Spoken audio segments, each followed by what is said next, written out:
तो बालक एक बार फिर हम लोग आज 8:30 में कुछ इंपॉर्टेंट क्वेश्चंस प्रैक्टिस करने जा रहे हैं। आज का हमारा लक्ष्य है बालक एसिड बेस सॉल्ट का हॉट्स क्वेश्चन का डिस्कशन करना, प्रैक्टिस करना, जो तुम्हारे बोर्ड्स एग्जाम के लिए इम्पोर्टेंट होगा। ज़्यादातर क्वेश्चन आज PYQ होगा, यानी कि प्रीवियस ईयर क्वेश्चंस होगा। तुम्हारे बोर्ड्स का जो एग्जामिनेशन है उसमें से जो क्वेश्चंस ज़्यादातर आए हैं वही क्वेश्चन आज हम बालक सेलेक्ट कर लाए हैं।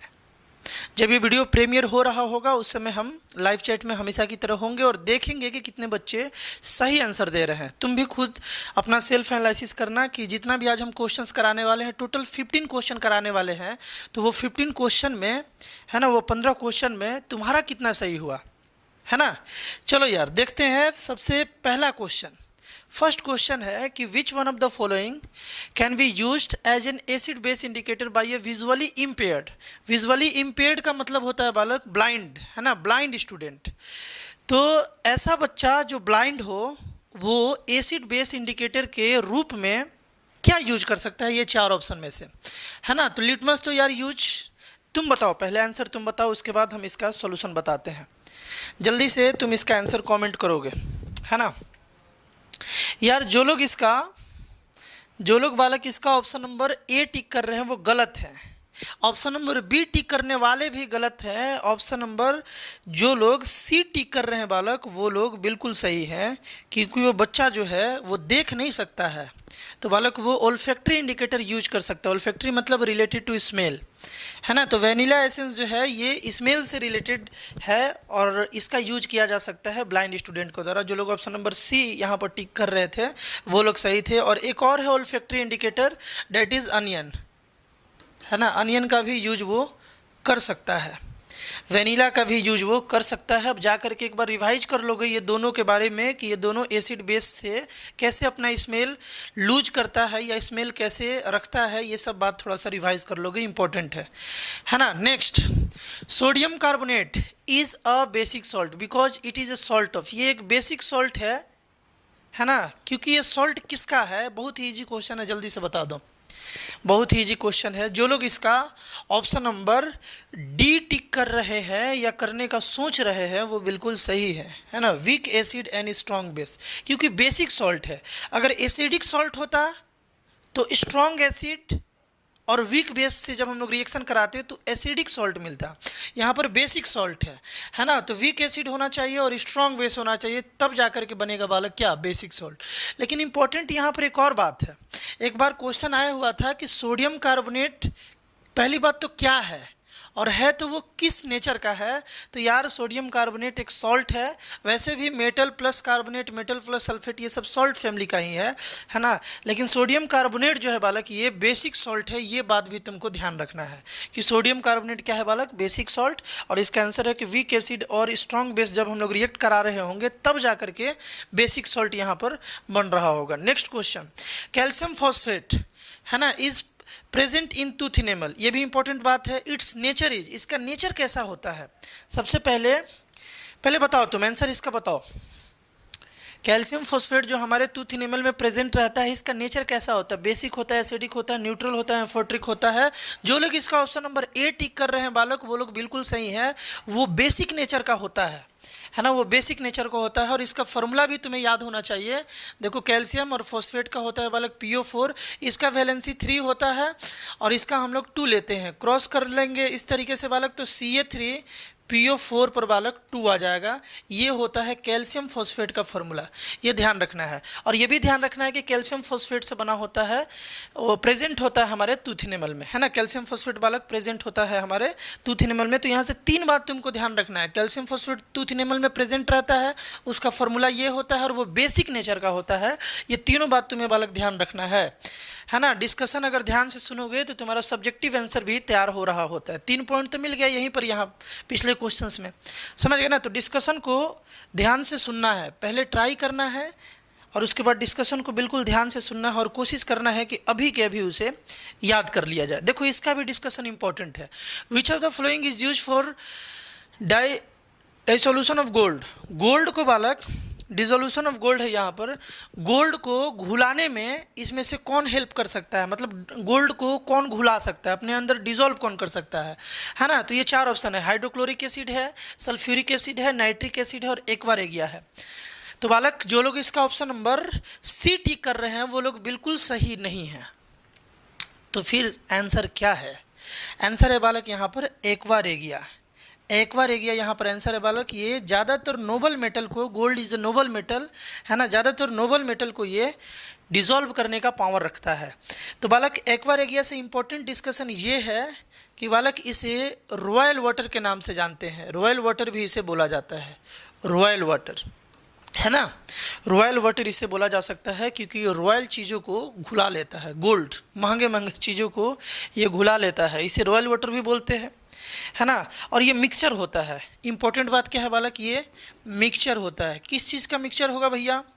तो HCl का मिक्सचर होगा है ना, और बालक ये मिक्सचर होगा नाइट्रिक एसिड का, HNO3 का, HNO3 का, ये होगा 3 यूनिट और ये होगा बालक 1 यूनिट, यानी 3:1 में जब HCl और HNO3 मिलता है तो बनता है बालक एक्वा रेगिया। ये भी बात तुम्हें ध्यान रखना है, ये एक मिक्सचर है जो गोल्ड को और नोबल मेटल को है ना वो घुला सकता है, मिक्सचर है। ये सब क्लियर है ना, रॉयल वाटर है, ये सब बात बिल्कुल ध्यान रखना। ये भी है कि एक्वा रेगिया में कितना % हाइड्रोक्लोरिक एसिड होता है, तो बालक 3:1 में है, यानी कि 75% जो है वो हाइड्रोक्लोरिक एसिड होगा और 25% यहाँ पर नाइट्रिक एसिड होगा। तो इस तरीके से क्वेश्चंस बना बना के तुमसे पूछा जा सकता है। नेक्स्ट क्वेश्चन बताओ इसका आंसर क्या होगा जल्दी से।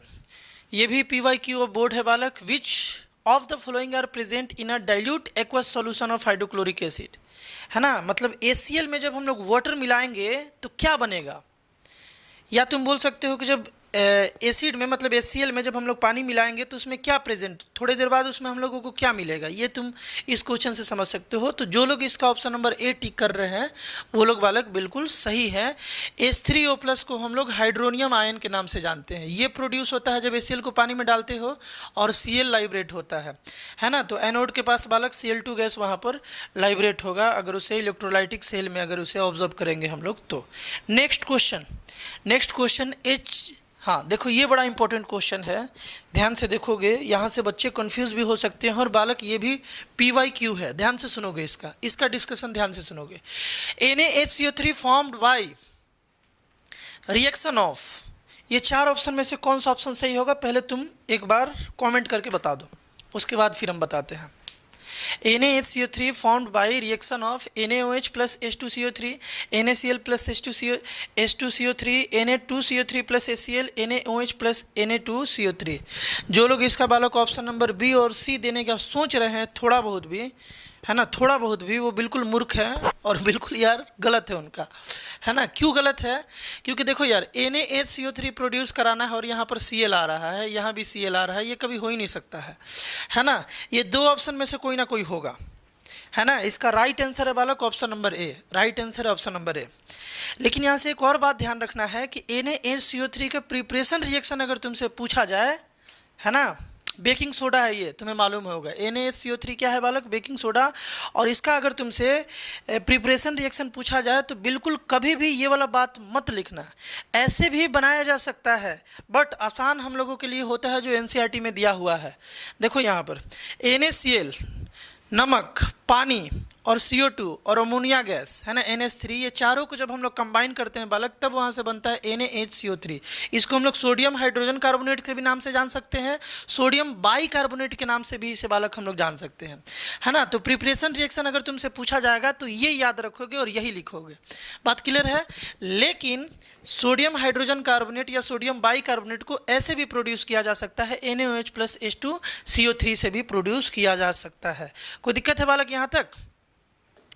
क्लियर है ना। Next question, Ag2S reacts with H2SO4 to form, Ag2S यानी सिल्वर सल्फाइड को अगर हम लोग H2SO4 से रिएक्ट करा देंगे तो इसमें से क्या बनेगा, है ना। तो जो लोग यार इसका ऑप्शन नंबर सी सोच रहे हैं वो गलत है, वो गलत है, है ना। तो फिर सही कौन है? जो लोग ऑप्शन नंबर बी सोच रहे हैं बालक, वो लोग बिल्कुल यहाँ पर सही हैं। ये बेसिकली याद ही करने टाइप है। Ag2S को जब हम लोग H2SO4 से रिएक्ट करते हैं तो हाइड्रोजन जो है बालक यहाँ पर सल्फाइड के साथ आ जाता है। हाइड्रोजन जो है वो सल्फाइड के साथ आ जाएगा और Ag जो है बालक वो SO4 के साथ चला जाएगा, तो बन जाएगा Ag2SO4 प्लस H2S, लगभग डबल डिस्प्लेसमेंट रिएक्शन है। Next question, the chemical name of bleaching powder is. Bleaching powder का केमिकल नेम क्या है बालक? जल्दी से बता दो, बहुत ही ईजी क्वेश्चन है, बहुत ही बालक इजी क्वेश्चन है। Calcium oxychloride. जो लोग इसका टिक कर रहे थे या सोच रहे थे टिक करने का, वो लोग बिल्कुल सही हैं। इसका राइट आंसर है बालक कैल्शियम ऑक्सीक्लोराइड। और एक बार फॉर्मूला भी रिवाइज कर लेना इसका, जो भी है।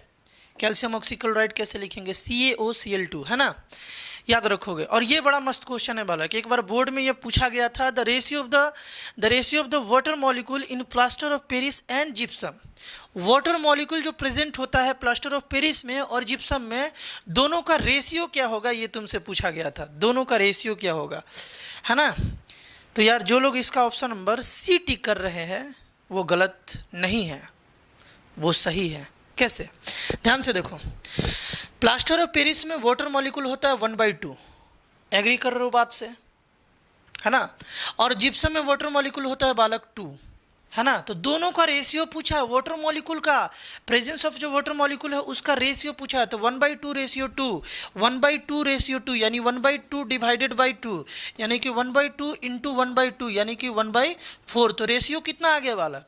1/4 यानी 1:4। C is the right answer. Clear है बात? नेक्स्ट क्वेश्चन बालक, curd can not be stored in. Curd को हम लोग नहीं रख सकते हैं, कहाँ नहीं रख सकते हैं? इस तरीके से क्वेश्चन था और इस तरीके से 4 ऑप्शन था। हम देखते हैं कौन बच्चे इसका सही आंसर दे रहे हैं। ब्रास वेजल में, कॉपर वेजल में, स्टील में, ब्रॉन्ज में, कहाँ नहीं रख सकते हैं? देखो बालक, कमेंट कर दिए क्या तुम? हम देख रहे हैं वहाँ कि कौन बच्चे इसका सही आंसर दे रहे हैं, है ना। देखो यहाँ पर बालक कर्ड को जो है ना स्टील में रखने में कोई प्रॉब्लम नहीं है ना। स्टील में रखने में कोई प्रॉब्लम नहीं है, क्योंकि वो देखो कर्ड तो होगा वो एसिडिक इन नेचर होगा और वो यार बिल्कुल स्टील के साथ रिएक्ट नहीं कर सकता है। तो यहाँ रखने में कोई समस्या नहीं है। तो बोला गया है कहाँ नहीं रखा जा सकता, है ना। तो यानी कि 1 में रखने से दिक्कत है, कॉपर में रखने से दिक्कत है, ब्रॉन्ज में रखने से दिक्कत है, ये क्योंकि सब मेटल है और एसिड इसके साथ रिएक्ट कर सकता है ना। तो जो लोग ऑप्शन नंबर यार सी टिक कर रहे हैं वो लोग सही हैं। स्टील में रख सकते हो, कोई प्रॉब्लम नहीं है। तुम्हें मालूम होना चाहिए कि जो केन वगैरह बनता है कोल्ड ड्रिंक्स वगैरह रखने में, उसमें अंदर में जो लेयर है वो स्टील का होता है, क्योंकि स्टील के साथ वो सब रिएक्ट नहीं कर सकता है। बाहर से भले आयरन हो बट अंदर में बालक स्टील होता है। तो इसका राइट आंसर है 1 to 4, यानी यहाँ रखना बेवकूफ़ी है, पॉइजन क्रिएट हो जाएगा, है ना। Next, baking powder is. ये बड़ा आसान क्वेश्चन है। बेकिंग पाउडर, बेकिंग सोडा के बारे में नहीं पूछ रहे हैं, ध्यान रखना। यहाँ पर बेकिंग पाउडर है, दोनों में बालक डिफरेंस है। सोडियम कार्बोनेट प्लस सोडियम ट्रेट्रेट है, सोडियम बाइकार्बोनेट प्लस सोडियम ट्रेट्रेट है, सोडियम बाइकार्बोनेट प्लस ट्रेट्रिक एसिड है और सोडियम कार्बोनेट प्लस सोडियम बेंजोनेट है। जो लोग बालक ऑप्शन नंबर इसका सी टिक कर रहे हैं वो लोग बिल्कुल सही पढ़ रहे हैं। उनका जो पढ़ाई का डायरेक्शन है बालक बिल्कुल सही चल रहा है, बिल्कुल कॉम्पिटेंसी बेस्ड क्वेश्चन टाइप उनका स्टडी चल रहा है। सोडियम बाइकार्बोनेट मतलब क्या है बालक? ये सोडियम बाइकार्बोनेट मतलब क्या है? इसको क्या बोलोगे? बेकिंग सोडा बोलोगे। और बेकिंग सोडा में बालक अगर ट्रेट्रिक एसिड मिलाओगे तो वहाँ से बालक प्रोड्यूस होता है क्या? बेकिंग पाउडर बन जाता है। या कोई भी माइल्ड एसिड अगर उसमें मिला दोगे तो बेकिंग पाउडर बन जाता है। तो ये रिएक्शन बालक तुमको एनसीईआरटी में तुमको मिलेगा H+ करके, उसको ध्यान रखोगे, याद रखोगे, इंपॉर्टेंट बात है। गैस्ट्रिक जूसेस कंटेन्स HCl, है ना, which is one example of. ये बड़ा इजी क्वेश्चन है, बताओगे जल्दी से। गैस्ट्रिक जूसेस जो हमारे स्टोमक में होता है बालक HCl, है ना, वो किस चीज़ का एग्जाम्पल है? इनऑर्गेनिक एसिड का, ऑर्गेनिक एसिड का, सॉफ्ट ऑर्गेनिक एसिड का और स्ट्रॉन्ग इनऑर्गेनिक एसिड का। तो क्या आंसर दोगे बालक तुम? जो लोग ऑप्शन नंबर डी टिक कर रहे हैं बालक वो बिल्कुल सही है। HCl जो है वो स्ट्रॉन्ग है और प्लस इसे हम लोग बोलते हैं कि ये इनऑर्गेनिक एसिड है। ऑर्गेनिक एसिड थोड़ा माइल्ड नेचर का होता है बालक, है ना। विच of the following phenomena will अकर, है ना, when a small amount of acid is added to water, अगर कम अमाउंट में, नहीं दिख रहा है क्या तुमको अच्छे से क्वेश्चन? एक सेकंड बालक, अब दिख रहा है क्या? पढ़ो इसको, क्वेश्चन को पढ़ो और उसके बाद answer. Which one of the following phenomena will occur when a small amount of acid is added to water, अगर बहुत कम अमाउंट में एसिड को अगर हम लोग ऐड करेंगे वाटर में तो इसमें से क्या होगा और क्या क्या होगा? डाइल्यूशन बोलेंगे क्या उसे, न्यूट्रलाइजेशन बोलेंगे क्या, सॉल्ट फॉर्मेशन बोलेंगे क्या, या आयोनाइजेशन बोलेंगे क्या, क्या क्या वहाँ पर होगा? तो इसमें से तुम क्या इसका आंसर दोगे बालक? जो लोग इसका ऑप्शन नंबर बी टिक कर रहे हैं बालक, वो लोग बिल्कुल सही हैं, है ना?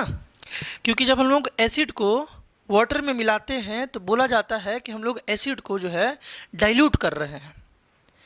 एसिड को डाइल्यूट करने के लिए एसिड में पानी नहीं मिलाया जाता है, पानी में एसिड को मिलाया जाता है। ये भी क्वेश्चन आता है बोर्ड में, है ना? अगर हमें एसिड को वीक बनाना है, थोड़ा उसे डाइल्यूट करना है, स्ट्रॉन्ग से थोड़ा उसे नॉन करेसिव थोड़ा सा वीक बनाना है, तो उसके लिए हम लोगों को पानी में एसिड को डालना होता है ना? तो वाटर में जब हम लोग एसिड को डाल रहे होते हैं तो उस प्रोसेस को बालक डाइल्यूशन भी बोलते हैं, और वहाँ पर आयोनाइजेशन भी होता है, क्योंकि वहाँ पर H+ आयन रिलीज हो रहा होता है।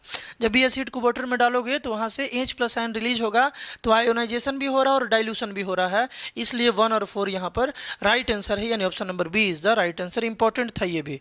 Next question, when base react with non metal oxide, है ना? बेस जब नॉन मेटल ऑक्साइड से रिएक्ट होगा तो क्या बनेगा? Option number A, it neutralizes each other, it catches fire, it produces acidic salt, it produces basic salt. जल्दी से बता दो जो लोग बालक इसका ऑप्शन नंबर बी टिक कर रहे हैं, गलत है।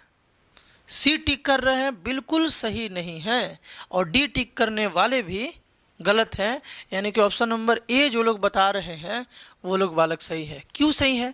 क्योंकि नॉन मेटालिक ऑक्साइड बालक एसिडिक इन नेचर होता है, याद रखो, ये एसिडिक इन नेचर होता है, ये सब याद रखने वाला बात है ना? समझ भी सकते हो, एसिडिक इन नेचर होता है नॉन मेटल ऑक्साइड, और मेटल ऑक्साइड जो होता है बालक, मेटल ऑक्साइड जो होगा वो बेसिक इन नेचर होता है ना? वो बेसिक इन नेचर होता है ना? तो अब देखो, बेस को रिएक्ट कराओगे एसिड के साथ, एसिडिक नेचर वाले चीज़ों के साथ अगर बेस को रिएक्ट कराओगे तो वो दोनों एक दूसरे को न्यूट्रलाइज कर लेंगे, है ना? तो इसका राइट आंसर क्या है? It neutralizes each other. कोई दिक्कत? न्यूट्रलाइज कर लेगा ईच अदर को। Rubbing of which does gives relief from pain in the case of bee sting, है ना? मधुमक्खी अगर डंक मार दे तो इसमें से क्या रगड़ोगे तो तुम्हें रिलीफ मिलेगा, ये बात पूछा जा रहा है। तो यार तुमको मालूम होना चाहिए कि जो उसका स्टिंग है बी का, वो बालक एसिडिक इन नेचर होता है, उसमें एसिड्स होता है, भले ही उतना डेंजरस एसिड नहीं होता है लेकिन फिर भी वो पेनफुल होता है। तो उसको अगर न्यूट्रलाइज करना हो तो क्या किया जाए? डाइल्यूट हाइड्रोक्लोरिक एसिड तो यूज नहीं करोगे, ये तो कॉमन सेंस है कि पहले से एसिडिक है, तो यार ये तो हो ही नहीं सकता, ये हम जान रहे, तुम नहीं कमेंट कर रहे होगे, फिर भी अगर ए कर रहे होगे तो मूर्ख हो, है ना? डाइल्यूट नाइट्रिक एसिड करना भी मूर्खता है। अल्कली पर चांस बन रहा है, बट यार हम बताए हैं, ऐसा भी क्वेश्चंस पिछले वीडियो में किया गया था कि हाथ पर डायरेक्ट अगर मतलब कहीं भी अगर बी जो है वो डंक मारा हुआ है तो वहाँ पर यार डायरेक्ट अल्कली का यूज करना बहुत ही डेंजरस हो सकता है, क्योंकि ये स्ट्रॉन्ग बेस है ना? तो यार इसका यूज करना सही नहीं है। तो राइट ऑप्शन है यहाँ पर टूथपेस्ट का अगर यूज करोगे तो तुम कर सकते हो, क्योंकि ये बेसिक इन नेचर होता है और माइल्ड बेसिस होता है, ये हाथ को डैमेज नहीं करेगा, या जहाँ भी डंक मारा हुआ उसे डैमेज नहीं करेगा। तो जो लोग इसका ऑप्शन नंबर सी टिक कर रहे थे वो लोग यार बिल्कुल सही थे। एक बार तुम इवेल्युएट करोगे कि तुम कितना सही कर पा रहे हो, है ना? खुद से एनालिसिस करो कि कितना क्वेश्चन तुम सही कर पा रहे हो, तुम्हारा तैयारी कैसा चल रहा है, वो रियलाइज तुमको उस एनालिसिस से हो जाएगा। अपने वीक पॉइंट को समझो, उस पर वर्क करो, जहाँ भी गलती अभी भी हो रहा है उस डाउट को क्लियर करो, और अगर क्लियर है तो अच्छे से रिवाइज करो, है ना? अगले वीडियो पार्ट में एसिड बेस सॉल्ट का अगला जो वीडियो पार्ट होगा बालक हम लोगों का, उसमें हम लोग एसर्शन रीजन के क्वेश्चंस को करेंगे जो इम्पोर्टेंट होगा। Assertion reason acid based salt से जो PYQ टाइप होगा, इंपॉर्टेंट होगा, कॉम्पिटेंसी बेस्ड क्वेश्चंस होगा, वो कल होगा बालक 10 बजे, है ना। कल 10 बजे दिन में उसका हम प्रैक्टिस करा रहे होंगे, तो ध्यान रखोगे इस बात का। और खुद सेल्फ एनालिसिस करना ना भूलो बालक, सेल्फ एनालिसिस ना करना, सेल्फ एनालिसिस करना ना भूलो। उससे खुद से देखो कि मेरा कितना गलती हो रहा है, कितना सही हो रहा है ना। अच्छा रहेगा। और देखो कि कहाँ हमें वर्क करना है, क्या मेरा वीक पॉइंट है। मिलते हैं बालक हम लोग नेक्स्ट वीडियो में। बाय।